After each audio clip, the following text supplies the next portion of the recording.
The clock is easily set by pressing these two buttons, which are located in the top left corner of your instrument panel.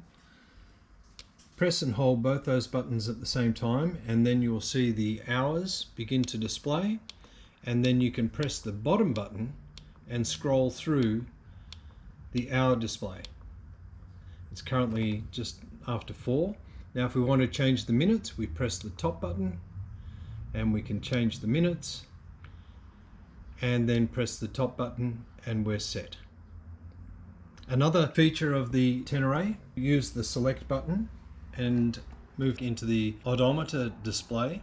Holding the top button in will change your bike between kilometers, the metric system, and miles, the imperial system.